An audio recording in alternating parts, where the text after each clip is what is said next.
এই ছেলেরা তোমরা কি করতেছ?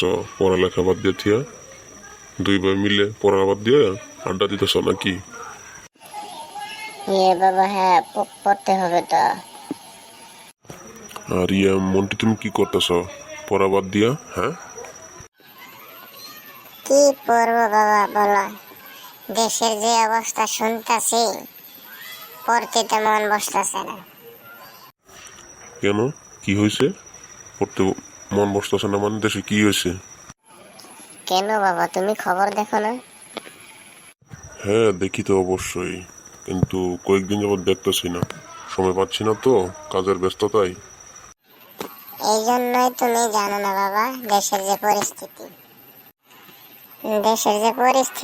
মুক্তিযোদ্ধা খুঁজি টি টি টি আয়, টি টি টি মুক্তিযোদ্ধা খুঁজি আয়।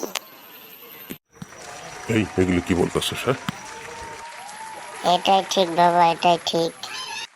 লেখাপড়া করে কি করবো বাবা বলো, দেশে তো চাকরি নাই, আমাদের তো কোটা নাই বাবা। যারা মুক্তিযুদ্ধ কোঠা বা বিভিন্ন আর কোঠা যারা আছে তারাই চাকরি পাবে, সরকার আমরা তো পাবো না। কি করবো পড়ালেখা করে? আমাদের তো ওই কামলা দিয়ে খেতে হবে, গার্মেন্টসে চাকরি করতে হবে, না হয় রিক্সা চালাইতে হবে, এছাড়া তো কোনো বুদ্ধি নেই বাবা। কেন, কি বলিস? এগুলো কোনো কথা হলো? এটাই কথা বাবা, এটাই কথা। আমাদের স্টুডেন্টসরা গেছে তাদের দাবি আদায় করতে, যে আমরা কোঠা কথা মানি না। আর এজন্য আমাদের দেশের সরকার বলছে কি জানো বাবা, যে আমরা নাকি রাজাকার, যারা মুক্তিযোদ্ধা কোঠা কথা বন্ধ করতে বলতেছে আমরা দেশের রাজাকার। তাহলে আমরা কোন দেশে বাবা বাস করি? আমরা কিছুই বুঝতেছি না, পাকিস্তানি আমরা না ইন্ডিয়া, এখনো বুঝতে পারলাম না বাবা। তাহলে একটু বুঝো তুমি কি অবস্থায় আছি দেশে।